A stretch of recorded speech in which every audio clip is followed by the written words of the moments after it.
alihi washabihi ajma'in. Allahumma shalli alaihi.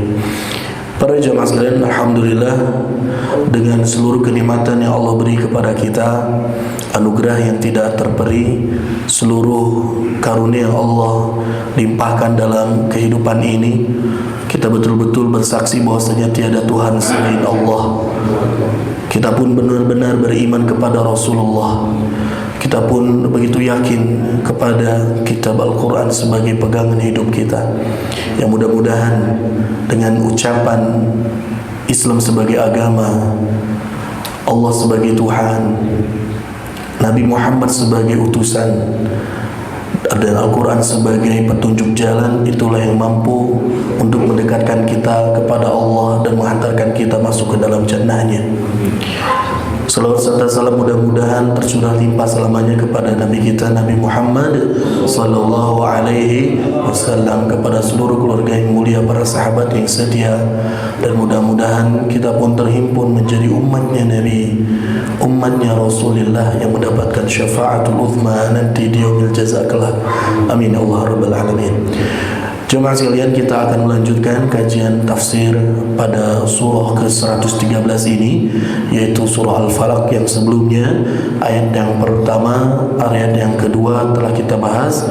InsyaAllah kita akan lanjutkan untuk mengupas lebih dalam makna yang terkandung di dalam ayat yang ketiga dan ayat keempat. Untuk ayat kelima insyaAllah kita akan simpan pembahasannya mengenai hasad dan ciri-ciri orang yang hasud, dan bagaimana cara untuk menangkal sifat hasud yang ada di dalam hati kita. Itu kita akan bahas di pertemuan yang akan datang. Sebelumnya mari kita sama-sama bacakan terlebih dahulu surah Al-Falaq sebagai pembuka. Dengan terpimpin saya bacakan satu kali, nanti jemaah bisa mengikuti. A'udzu billahi minasy syaithanir rajim. A'udzu billahi minasy syaithanir rajim. Bismillahirrahmanirrahim. Bismillahirrahmanirrahim. Qul a'udzu birabbil falaq. Qul a'udzu birabbil falaq. Min syarri ma khalaq.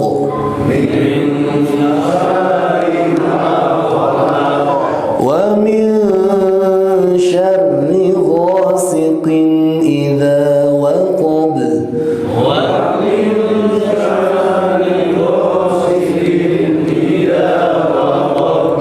ومن شر النفاثات في العقد.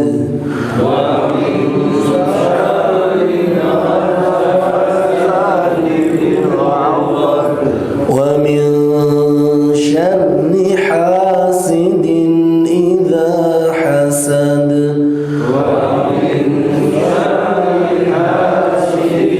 إذا حسد. صدق الله العظيم.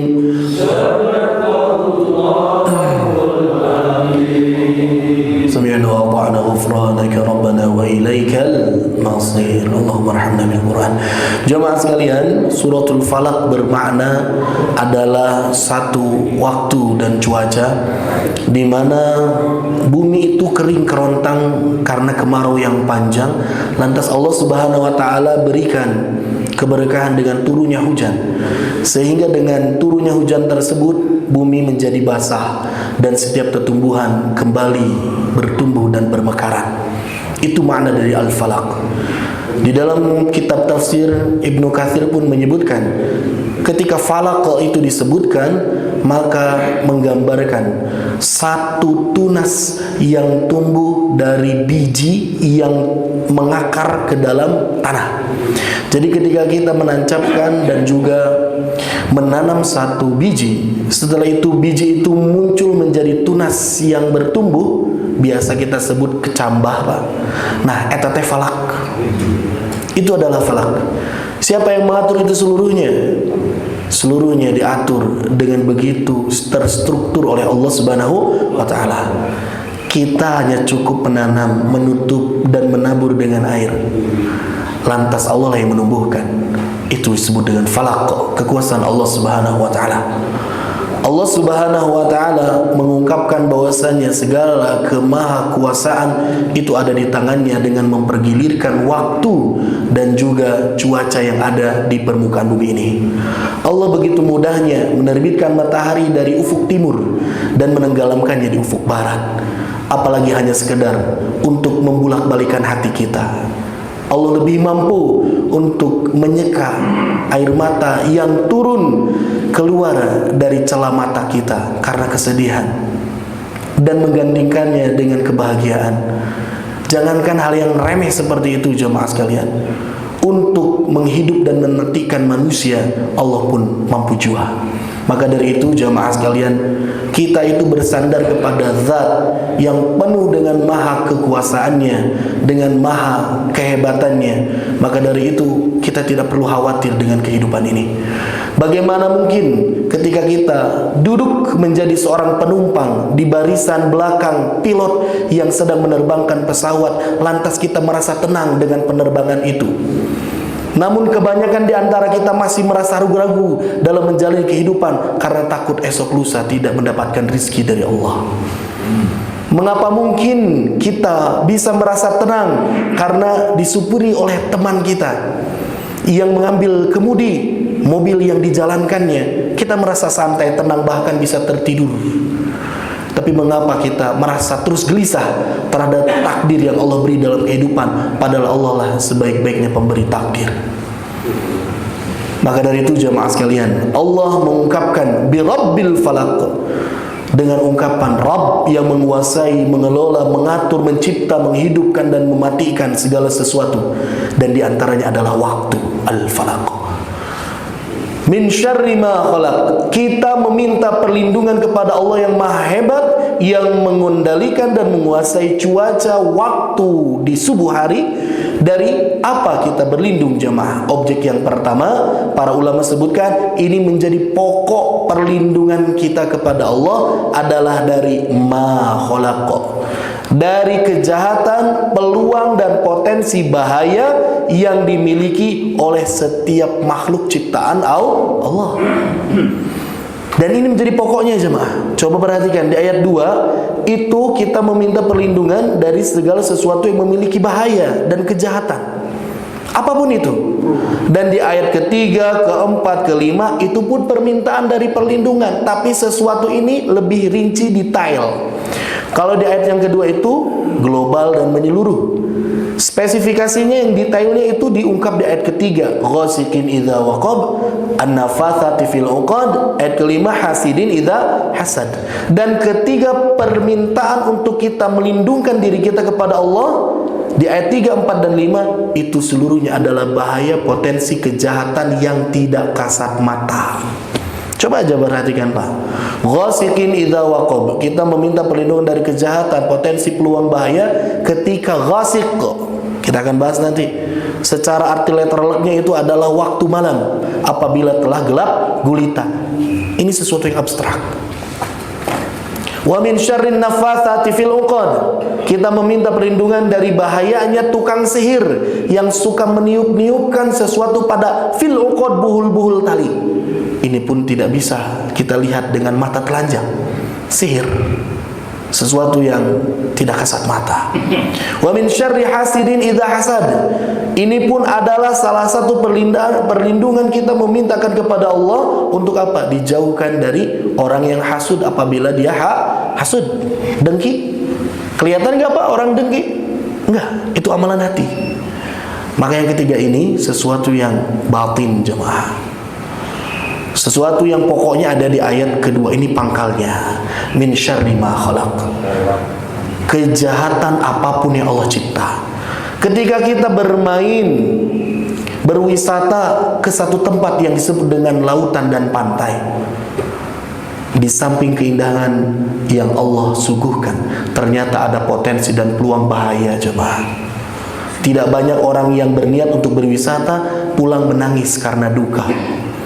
berangkat sempurna anggota keluarga, pulang kembali hilang satu ataupun lebih dari anggota keluarganya. Ini banyak terjadi. Dilibas dengan buasnya gelombang yang ada di lautan. Ketika kita bepergian dengan jarak yang jauh di era modern ini, yang paling cepat adalah dengan menggunakan pesawat. Siapa tahu, siapa yang menjamin ketika kita berangkat menerjang awan yang begitu pekat, ternyata Allah takdirkan awan itu sangat gelap sehingga tidak bisa dilihat, hingga tahu-tahu pesawat itu menabrak jamaah sekalian. Peluang bahaya selalu ada. Ketika diam di satu tempat, tiba-tiba ada angin puting beliung. Mau apa ceritanya? Segala sesuatu memiliki potensi bahaya. Ketika kita melihat begitu indah dan eksotisnya gunung, setiap orang ingin memanjatnya. Ketika berangkat, ternyata terjadi satu hal yang membuat gunung itu rata dengan tanah. Siapa yang bisa melindungi kalau bukan Allah semata? Maka dari itu jamaah sekalian, min syarri ma khalaq, dari segala kejahatan dan peluang bahaya yang dimiliki oleh setiap makhluk ciptaan Allah, termasuk manusia yang berhadapan dengan kita. Kita tidak pernah tahu apakah dia berniat buruk dan jahat kepada kita atau tidak. Siapa yang mampu membolak-balikan hatinya? Hanyalah Allah Subhanahu wa ta'ala. Iblis itu pun termasuk yang dicipta oleh Allah, dan kita meminta perlindungan dari bahaya dan kejahatan yang diberikan iblis kepada kita. Dan termasuk yang kemarin kita bahas jemaah, min syarri ma khalaq, dikandung di dalamnya makna kejahatan dari diri kita sendiri, yang terkadang mencuat dan timbul akibat keganasan syahwat yang ada dalam hati kita. Min syarri ma khalaq. Jamaah sidang pengajian rutin Masjid Mutiara, kita akan lanjutkan kepada makna yang terkandung di ayat ketiga. Allah Subhanahu wa ta'ala memberikan instruksi kepada kita agar meminta perlindungan dari apa? Wa min syarri, dan dari kejahatan, peluang bahaya yang tercipta, ghasikin, sesuatu yang disebut dengan malam, idza waqaba, apabila telah gelap gulita. Jamaah sekalian, pertanyaannya, apa itu makna ghasib? Kalau di sini diartikan malam, ternyata dalam Quran, dalam bahasa Arab, ada derivasi makna yang menyebutkan malam. Di antaranya adalah al-lail. Betul Pak? Ja'alakumullahu an-nahar wal-lail. Allah menjadikan, mempergilirkan kepada kehidupan dunia kalian ada yang disebut dengan an-nahar, waktu siang, al-lail, waktu malam. Tapi kenapa di sini disebut dengan ghasiq? Apa yang tersingkap makna di dalamnya jemaah? Ghasiq. Ghasiq itu jemaah sekalian beberapa makna, banyak sekali. Saya coba lihat di tafsir Al-Qurtubi, dan diantaranya tafsir Ibnu Katsir menyebutkan ghasiq itu adalah satu waktu momen gharabatis syamsu, ketika matahari sudah mulai terbenam. Ketika matahari terbenam, suka muncul sinar warna merah yang disebut dengan lembayung senja. Dan itulah waktu di mana kita beribadah kepada Allah di waktu maghrib. Jadi maghrib itu Pak, transisi antara waktu sore menuju waktu malam. Walaupun sudah gelap, tapi masih ada remang-remang cahaya di langit itu. Itulah waktu maghrib. Dan setelah gharabatis syamsu, ketika sudah terbenam dengan sempurna, masuklah awwalu zulmatil lail, waktu awal gelapnya malam. Itulah yang disebut dengan ghasik. Mohon maaf, ghasik. Jadi ghasik itu hitungannya jemaah sekalian, ketika sudah mulai habis waktu maghrib, masuk ke isya, tah eta teh ghasik.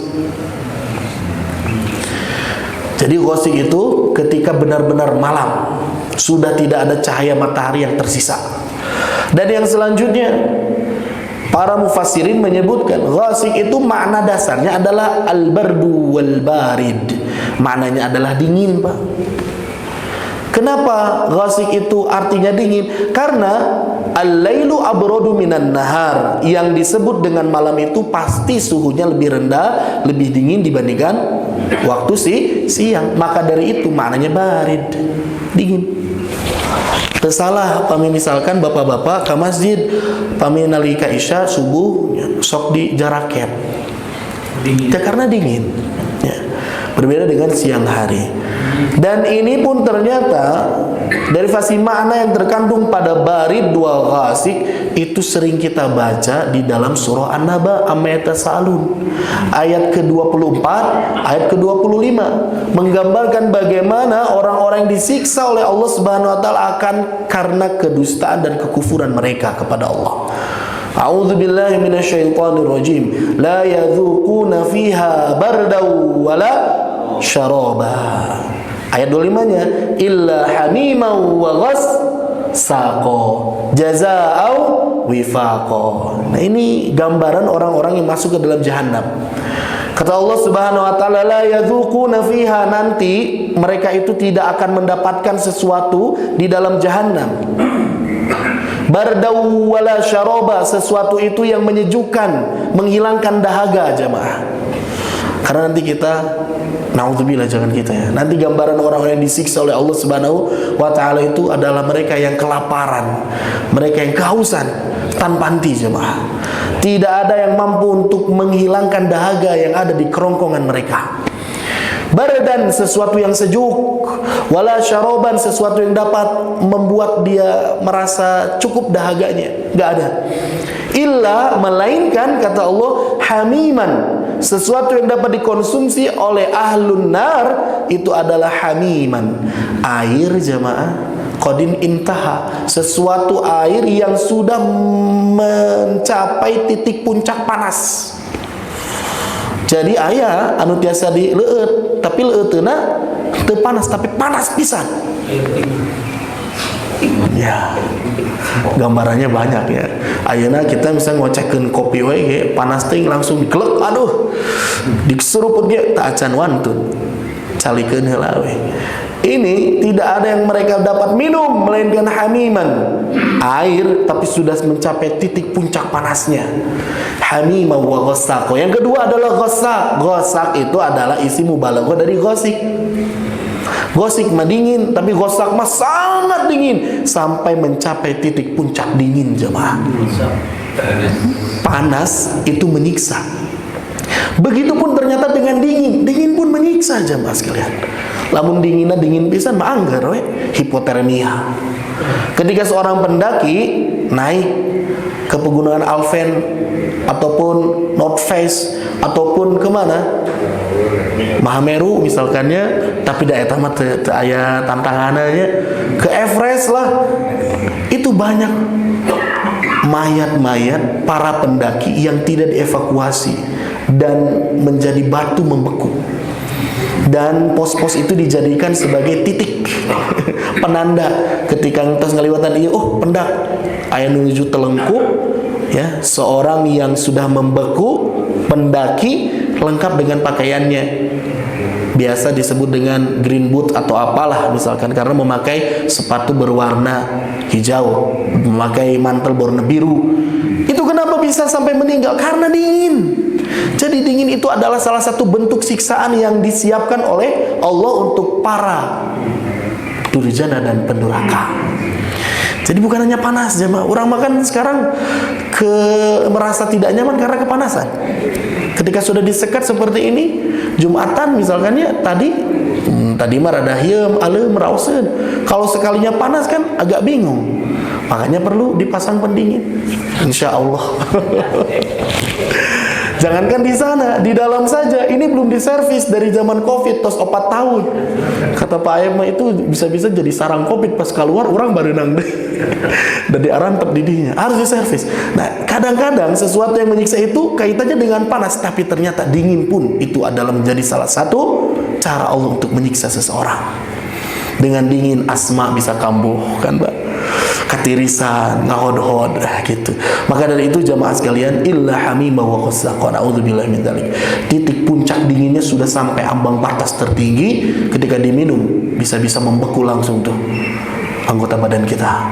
Kalau orang sudah mendapatkan hipotermia, Pak, ngagibrik dah.